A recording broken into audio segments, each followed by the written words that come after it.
All right, let's jump right into this fascinating world of traditional Chinese medicine. Sounds good to me. Specifically, we're going to take a deep dive into the concept of cold injury today. Okay.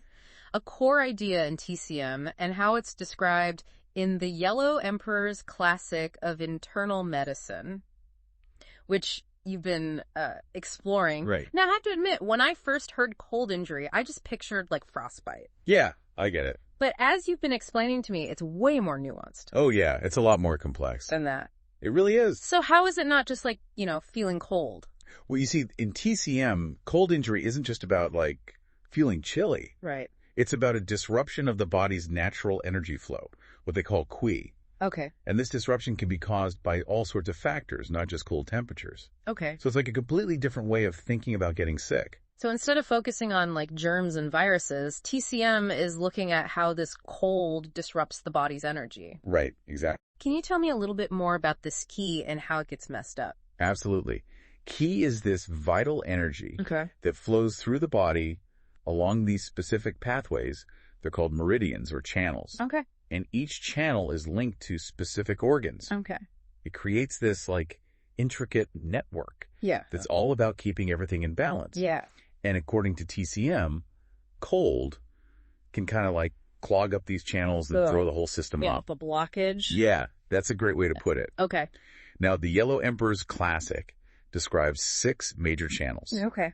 Paiyang, Yangming, Shaoyang, Taiyin, Shaoyin, and Joyin. Okay. Those are... I know they might sound a little intimidating. Yeah. But they're essentially the main highways of qi in your body. And each of these is connected to specific organs, right? Exactly. So a disruption in one Yeah. could affect certain organs and Right. cause certain symptoms. Yeah, absolutely. Okay. For instance, the Taiyang channel is linked to the bladder and small intestine. Okay. So if cold disrupts this channel, Yeah. you might experience headaches, a stiff neck, and even tension along your spine. So it's like a... That's the domino effect. Yeah. One disruption can trigger this whole cascade of symptoms. Gotcha. Yeah. So day one Right. of cold injury, like the text describes, starts with the Taiyang channel being affected. Exactly. Then on day 2, the cold moves to the Yangming channel, right? Uh-huh. And that's connected to the stomach and large intestine. Precisely. Okay. And with the Yangming channel affected, Yeah. you might start experiencing like body heat, Okay. eye pain, a dry nose, and difficulty sleeping. Oh, wow. It's almost like this cold is traveling through the body, affecting different organs as it goes. That's wild. And then on day 3, it hits the Shaoyang channel, Right. which is linked to the gallbladder and liver. Uh-huh. So what kind of symptoms show up then? On day 3, you might experience chest and side pain and even deafness, Okay. reflecting that Shaoyang being impacted. Okay. Yeah. Here's where it gets really interesting. Okay. If the cold only affects one channel, Uh-huh. the symptoms gradually decline after day 3, Oh, wow. and the body returns to balance within about 12 days. So the body has this amazing ability to like bounce back It does. and restore harmony on its own as long as it's just one channel. Right. That's reassuring. But what happens when 2 channels get hit by this cold simultaneously? Because No. the text definitely paints a more serious picture in that scenario. That's right. When 2 channels are disrupted at the same time, Uh-huh. things can become much more severe, even life-threatening. Right. It's like the body's defenses are overwhelmed trying to fight a battle on 2 fronts. Yeah. The text describes it as a double whammy, Okay. and the progression it outlines is pretty grim. Okay, now I'm getting chills. And not the good kind. Right. So let's walk through what happens when 2 channels are affected. Okay. On day 1, the Taiyang and Shengyin channels are hit. Yeah. What does that look like? You'd likely experience a combination of symptoms from both channels. Right. So headaches from the Taiyang disruption, that... but also dry mouth and a feeling of fullness, which are associated with the Shouyin channel, Uh-huh. linked to the heart and kidneys. So it's not just the symptoms themselves that are more intense, it's the fact that they're coming from Right. multiple sources within the body. Exactly. What about day 2? Which channels are affected then? On day 2, the cold targets the Yangming and Taiyin channels. Okay, so Yangming's Wait. stomach and large intestine. Yangming is about the stomach and large intestine. And Taiyin governs the And the Taiyin governs the spleen and pancreas. spleen and pancreas. Okay. So imagine abdominal fullness and heat from the Yang-Ning disruption, Okay. combined with a loss of appetite and even delirium as the Tai-Yin channel struggles. Delirium. Yeah. That sounds terrifying. Yeah. It seems like the body's really struggling at this point. It really is. What happens on day 3 of this double channel disruption? By day 3, the Shaoyang and Huayan channels are involved. Okay, so Shaoyang is the gallbladder and liver. The Shaoyang's linked to the gallbladder and liver. And now Yun And now the Queen, connected to the pericardium and liver, is also affected. is also affected. Okay. This leads to a cascade of severe symptoms. Deafness, Okay. testicular contraction and inability to drink, confusion. Wow. Sadly, the text says death can occur by day 6. Wow. That escalated quickly. Yeah, The text doesn't sugarcoat the severity of the situation. it does not. But what's going on inside the body? Yeah. According to TCM, that makes this dual channel disruption so dangerous. Is it just that the symptoms are more severe, or is there something deeper happening? It's not just about the severity of the symptoms. Okay. Think of it this way. Yeah. Each channel and organ plays a specific role in maintaining the body's overall balance and harmony. Okay. When 2 channels are disrupted simultaneously, Right. it's like throwing a wrench into the entire system. Yeah. So it's like a massive energy traffic jam with everything getting backed up and unable to flow properly. Exactly. This creates this huge energy imbalance. Right. And the body's natural defenses are severely weakened, Okay. making it much harder to fight back against the illness. Uh-huh. It's like trying to put out a fire with a garden hose Yeah. when you really need a fire truck. That's a powerful analogy. It is. It really drives home how this dual channel disruption can be so devastating. Yeah. But speaking of fighting back, the text also mentions something pretty remarkable. It says that even when all the organs are damaged, Right. death can sometimes take 3 days. Wow. And this is because of the sheer power of the Yang-Ming channel. That's right. In TCM, the Yang-Ming channel is seen as the most robust and energetic of all the channels. Really? It governs the stomach, large intestine, and muscles, Wow. all crucial for maintaining, vital life functions. So even when things are really dire, the Yang-Ming channel is like the body's last stand, fighting to keep things going. Exactly. Wow. It's like this incredible surge of energy that can mask the true severity of the condition, almost like a final burst of strength before the body finally succumbs. It's both fascinating and a little bit terrifying to think about. Yeah, it is. This vital energy can be masking such serious damage. It definitely makes me appreciate the importance of keeping my Yang-Ming channel in tip-top shape. Absolutely. But on a more positive note, let's talk about what TCM actually recommends doing about cold injury. Okay. The text isn't just about doom and gloom, right? Not at all. It talks about ways to treat It does. and restore balance. Absolutely. TCM offers specific treatments based on the stage of the illness. Okay. In the early stages. Yeah. Within the first 3 days, the focus is on inducing sweating Okay. to help expel that disruptive cold from the body. Inducing sweating, so like hitting the sauna. Right. Or like bundling up in a mountain of blankets. Exactly. It seems counterintuitive, especially when we're so used to popping a pill I know. to bring a fever down. That's a great point. Yeah. You see, in TCM, fever isn't necessarily the enemy. Okay. It's seen as the body's natural way of fighting back. Okay. A sign that it's trying to expel the cold. Okay. Think of it as giving your body a little boost, helping it do what it's already trying to do. Okay. Of course, inducing sweating needs to be done carefully, Right. understanding your own body's limits. So it's not about suppressing the fever, but rather supporting the body's natural process of pushing out the cold. Exactly. That makes sense. But what about those later stages, after 3 days? Yeah. The text mentions purging as the primary treatment then. It does. That sounds a little more intense. Purging, in this context, refers to methods that stimulate bowel movements or vomiting. Okay. The goal is to eliminate the toxins that have accumulated Oh. due to the prolonged disruption of the body's energy flow. So it's not just about getting rid of the cold at this point. It's about addressing the after effects. Exactly. The buildup of toxins. The buildup of toxins that's resulted from the illness. Gotcha. It's like cleaning up the debris after a storm. Right. And the specific purging methods used in TCM, Yeah. they vary Okay. depending on the individual's condition and the nature of the illness. So it's a very personalized approach. It is. You know, it's fascinating how our modern understanding of the gut microbiome Yeah. is starting to catch up with these ancient TCM principles. It really is. We're now discovering Yeah. how crucial a healthy gut is Right. to overall well-being. Totally. And how imbalances in the gut microbiome can contribute to a wide range of health issues. Totally. And TCM has been emphasizing the importance of a healthy digestive system for thousands of years. It's like this ancient wisdom is being validated by modern science. It is, isn't it? It's pretty amazing. But what about those pesky lingering symptoms that can pop up even after the initial illness has subsided? The text mentions those too. It highlights the importance of proper recovery and dietary choices. Okay. During that phase, it specifically warns against consuming certain foods, particularly meat, while there's still hidden heat in the body, as this can reignite the imbalance and prolong the healing process. Hidden heat. What does that refer to? Think of it as lingering inflammation. Or an underlying energy imbalance that hasn't been fully resolved. It's like embers smoldering beneath the surface. Eating heavy or greasy foods like meat can stoke those embers and make it harder for the body to fully recover. So even when you think you're in the clear, it's crucial to be mindful of what you're putting into your body, how you're treating yourself during recovery.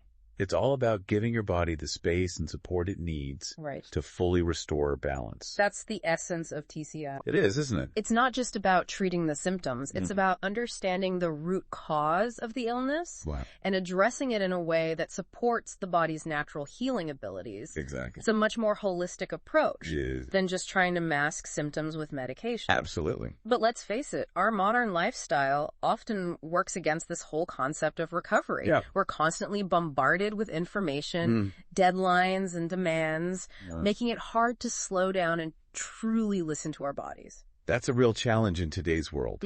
But the wisdom of TCM reminds us that taking the time to rest, nourish ourselves properly, and cultivate balance is essential for long-term health and vitality. Absolutely. It's about making ourselves a priority. Okay, I'm definitely feeling inspired. Good. To prioritize my well-being after this conversation. That's great to hear. But before we move on, you mentioned the text makes a distinction between warm diseases and heat diseases. It does. Can you elaborate on that? Absolutely. TCM recognizes that the seasons play a significant role in our health. Illnesses that occur before the summer solstice are considered warm diseases. While those that arise after the solstice are classified as heat diseases. So even within the broader category of cold injury, there are nuances in treatment based on the time of year. That's right. Okay. For example, the text specifically mentions that heat diseases often require inducing sweating. Even though they fall under the umbrella of cold injury. So it almost seems counterintuitive. It does, doesn't it? But it's about addressing the specific energetic imbalances associated with each season. Exactly. It's fascinating how TCM takes such a nuanced and personalized approach. It does. Considering not just the symptoms, but also the individual's constitution and the time of year. It's a far cry from the one-size-fits-all approach we often see in modern medicine. It really is. TCM emphasizes the interconnectedness of everything. Our internal environment, the external environment, and the rhythms of nature. It's a holistic perspective that acknowledges the complexity of the human experience. This is blowing my mind. It's like looking at health and illness through a completely different lens. It is. So what stands out to you as the most fascinating aspect of this whole concept of cold injury? For me, it's the emphasis on the body's innate ability to heal and restore balance. TCM views illness not as a failure of the body, but as a sign that something is out of whack, a message that needs to be addressed. And the focus is on supporting the body's natural healing processes rather than simply suppressing symptoms. It's about empowering the body to heal itself rather than fighting against it. That's such a powerful concept. It makes me wonder if our modern approach to healthcare is missing some key pieces of the puzzle. It definitely raises some important questions about how we can integrate ancient wisdom and modern science to create a more holistic and effective approach to treating illness. That's something to ponder. It is. But for now, we've covered a lot of ground here. Yeah. And it's clear that TCM is a complex and nuanced system of medicine. It is. With its own unique way of understanding the human body. But before we wrap up part 1 of our deep dive into cold injury, I want to touch on one more thing. How this ancient wisdom can actually be applied to our modern lives. Because we're not living in ancient China. No, we're not. Right. We have different lifestyles, different diets, different stressors. Absolutely. So how can we take these ancient principles and make them relevant to us today? That's a great question. It's about, moving away from just treating those surface symptoms and digging deeper into those root causes of imbalance within the body. Right, exactly. And that kind of brings us to the question of, how can we actually apply this ancient wisdom to our modern lives? Right. I mean, we're not living in ancient China surrounded by, acupuncturists and herbalists. Yeah, exactly. So how can we integrate these principles into our busy modern world? Well, I think one of the most powerful takeaways from TCM is the emphasis on prevention. Okay. Instead of, waiting until we get sick and then scrambling to try and fix it. Yeah. TCM encourages us to make choices every day that support our overall well-being. Right. And prevent those imbalances from happening in the first place. So it's about taking a proactive approach to health. Yes. Rather than a reactive one. Exactly. But what does that actually look like in practice? What kind of choices can we make to cultivate that balance and harmony? There are so many simple things we can do. Okay. Paying attention to our diet. Okay. Managing stress. Yeah. Connecting with nature. These are all practices that align with TCM principles. Okay, let's break those down a bit. Right. Starting with diet. Yeah. What kind of dietary advice does TCM offer? Is it all about weird herbs and exotic ingredients? Not at all. TCM emphasizes eating whole, unprocessed foods. Okay. And tuning into how different foods make you feel. Okay. It's about finding what works best for your individual constitution. Right, okay. For example, if you tend to, feel cold easily, TCM might suggest incorporating warming foods. Okay. Like ginger and cinnamon into your diet. Okay, so it's about listening to your body. Exactly. And giving it what it needs. Exactly. Rather than following some rigid set of rules. Right. Okay, what about stress? Yeah. I mean, we all deal with stress. Oh, absolutely. In our modern lives. Yeah. How does TCM approach that? TCM recognizes that stress is a major contributor to imbalance in the body. Right. It can, deplete our energy. Yeah. And disrupt the flow of qi. Okay. Practices like meditation, tai chi, and qigong are all excellent ways to manage stress. Okay. And cultivate inner peace. So it's about finding practices that help us calm the mind. Exactly. And reconnect with our inner stillness. Yeah. It makes sense, but finding time for those things can be a challenge in itself. It is. So how do we even... But even a few minutes a day can make a difference. Right. It's about making small, sustainable changes that add up over time. And what about connecting with nature? Right. How does that fit into the TCM framework? TCM sees humans as an integral part of nature. Okay. Not separate from it. Right. Spending time in nature helps us reconnect with those natural rhythms and restore a sense of harmony. Okay. It could be as simple as taking a walk in a park, gardening, or even just sitting under a tree, breathing fresh air. It's about grounding ourselves. It is. In the natural world and remembering that we're part of something bigger than ourselves. Exactly. I love that. Yeah. So it's not about becoming some kind of health guru or living a perfectly balanced life. Right. It's about making conscious choices that nudge us towards greater well-being. It's a journey, not a destination. Right. And it's about finding what works for you. Yeah. And incorporating those practices into your daily life. Yeah. In a way that feels sustainable. Yeah. And enjoyable. Because if it's not enjoyable, you're not going to stick with it. Exactly. Right. It has to feel good. It has to make you want to keep coming back for more. Yes, absolutely. That's the beauty of TCM. It is. It offers a wealth of tools and practices that can be tailored to individual needs and preferences. Whether it's acupuncture, herbal medicine, dietary changes, or movement practices. Exactly. There's something for everyone. There is. And you don't have to dive into the deep end all at once. Yeah, you don't. Right. You could start by incorporating one or two simple practices into your life and see how it feels. That's a great suggestion. Yeah. Start small. Start small. Experiment and see what resonates with you. Exactly. And remember, it's all about progress, not perfection. Absolutely. I love that. It's about finding those little things that bring you back into balance. It is. And make you feel more connected to yourself and the world around you. Yeah. Who knew that diving into the Yellow Emperor's classic of internal medicine would lead to I know, right? Such a rich and practical exploration of how to live a healthier, more balanced life. It's amazing how much wisdom we can find in these ancient traditions. Yeah.